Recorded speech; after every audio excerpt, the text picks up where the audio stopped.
জয় শ্রীরাম। সাহস কত বড় বিজেপির ফ্যাক্টরি বেঁধে আমাকে গালাগালি দিচ্ছে দাঁড়িয়ে। বলছি আমি 7 টাকা বাড়িয়েছি, বলো তোমার 7 টাকা বাড়ানোর দরকার নেই, বলো তোমার 7 টাকা বাড়ানোর দরকার নেই। এই ভিডিওটি শুধু এন্টারটেইনমেন্টের জন্য বানানো। ভিডিও দেখবেন, মজা নেবেন আর ফুলে যাবেন, গায়ে মাখবেন না বাবা। হ্যালো এভরিওয়ান, সো আমি ছোট্ট আর তোমরা দেখছো মিস্টার ছোট্টু চ্যানেল। সো বস, তো আজ কথা বলবো আমার মমতা দিদিকে নিয়ে, কারণ মমতা দিদি আগে ভিডিওতে কি বলেছে সালা, আর এই ভিডিওতে কি বলেছে বাড়া। তো চলো গাইস, দিদি আর কত গালাগালি দিতে পারে সেগুলি দেখবো আর তোমাদেরকেও দেখাবো। বলছি আমি 7 টাকা বাড়িয়েছি, বলো তোমার 7 টাকা বাড়ানোর দরকার নেই, বলো তোমার 7 টাকা বাড়ানোর দরকার নেই।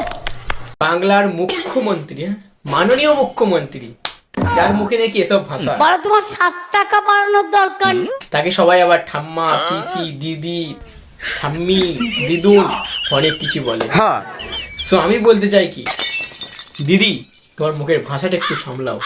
হাজার হাজার জনগণ তোমাকে দেখছে আর তুমি সেখানে এসে বলছো বাড়া।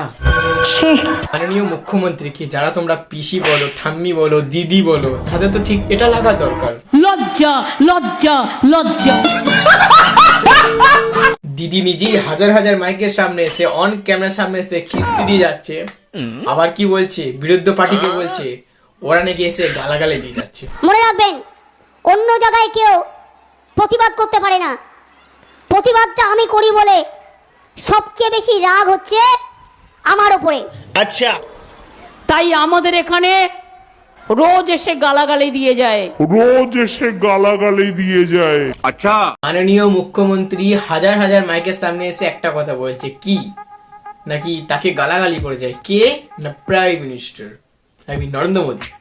সো আমি একটা কথাই বলতে চাই এখানে, যারা ওই হাই চটির গলার মালাটা ঝুলছে যাদের গলায়, আর যারা চাটছো নিয়মিত, তারা কি কেউ দেখেছো যে নরেন্দ্র মোদী এসে আমাদের মাননীয় মুখ্যমন্ত্রীদিকে কেউ গালাগালি করে যাচ্ছে বা খিস্তি দিচ্ছে? যদি কেউ দেখে থাকেন একটু কমেন্ট বক্সে জানিয়ে যাবেন তো আমাকে। ঠিক বলেছো। জয় শ্রীরাম। সাহস কত বড় বিজেপির ফ্যাক্টরি বেঁধে আমাকে গালাগালি দিচ্ছে দাঁড়িয়ে। সো বেসিক্যালি মাননীয় মুখ্যমন্ত্রী ভোট আসলে কিন্তু এরকম স্টেজে উল্টো পাল্টা বকে। ইনফ্যাক্ট ঠ্যাং ভাঙে, মাথা ভাঙে, মাথা ফাটে, এই ধরনের আমরা দেখতে পাই। এছাড়াও আগের বারে কিন্তু নরেন্দ্র মোদীকে মাননীয় মুখ্যমন্ত্রী তুই তোকেও করে। আগের বার বলেছিল আপকা পার 200 পার, 75-এ ঠেকে গেছিল, তার থেকে 15 তৃণমূলে চলে এসছে। আর এবার বলছে আপকা বার 400 পার। আমি বলি আগে 200 পার হ, তারপরে তুই সাঁতার কাটার কথা ভাবিস।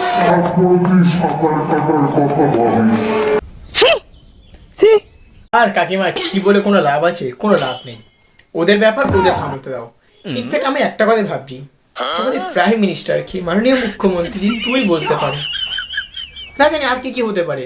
সো এটা ছাড়ো, এবারে ভোটে দিদির কি এমন হলো যে এত মুখ দিয়ে অমৃত ঝরছে? আগের ভিডিওতে আমি বলেছিলাম সালা বলেছে অন স্টেজে হাজার হাজার স্পিকার সামনে, তো চলো সেটা দেখে নি। বলছে রেশন দোকানে রেশন যাবে, তাতেও প্রধানমন্ত্রীর ছবি আর বিজেপির লোগো থাকবে। সালামি না খেতে পেয়ে মরে যাবো, সালামি না খেতে পেয়ে মরে যাবো। মাননীয় মুখ্যমন্ত্রী এবার হয়তো বাইরে দেশে বিদেশে বেশি ঘুরেছে আর সেখান থেকে মধু সঞ্চয় করে বেশি খেয়ে ফেলেছে, আর সেই কারণে এই ধরনের ভাষা বলছে। বলছে তো বলছে, সঙ্গে আবার কি বলছে শালা বাড়া নেই, এগুলো কমন ভাষা। এটা আমাদের common language, but I withdraw that.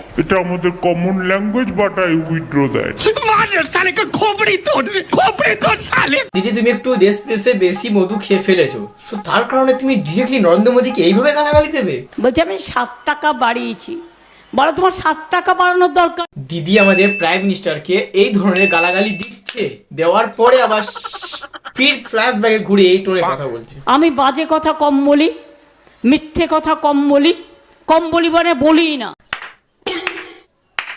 বাহ দিদি বাহ, দিদি নাকি আমাদের বাজে কথা বলেই না। আমি বাজে কথা কম বলি, কম বলি মানে বলি না। খেলা হবে, খেলা হবে। মা বোনেরা ঘরে তো খুব লড়াই করেন। এই হচ্ছে আমাদের মাননীয় মুখ্যমন্ত্রী ওরফে দিদির ভোট প্রচার হচ্ছে। বাইরেও লড়াই করেন। বাপরে, আপনাদের হাতা ঝান্ডার কি জোর। হাতা ঝান্ডা দিয়ে, তা বলছি দিদি হাতা ঝান্ডার জোর তুমি কি করে জানলে?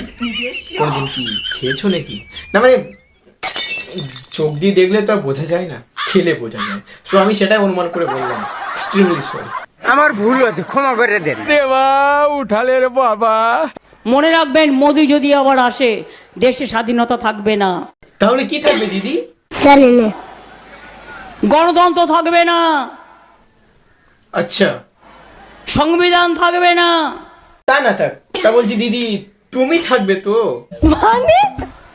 আমিও থাকবো না। মাথাটা গেছে। দিদি থাক বা না থাক আমার কোনো যায় আসে না, ইনফ্যাক্ট আমার কোনো এসে যায়ও না। সো আমি একটা কথা বলবো, এই ভিডিওটা কেউ সিরিয়াসলি নেবেন না, জাস্ট এন্টারটেনমেন্ট পারপাসে বানানো। সো প্লিজ কেউ গায়ে মাখবে না। আর হ্যাঁ, ভিডিওটা কেমন লাগলো অবশ্যই কমেন্ট সেকশনে জানাতে একদম ভুলবে না। আর যদি ভালো লাগে থাকে একটা লাইক করে দিও, আর কমেন্ট চাই ভাই ভরে ভরে। তো চলো গাইস, আজকের মতো বাই।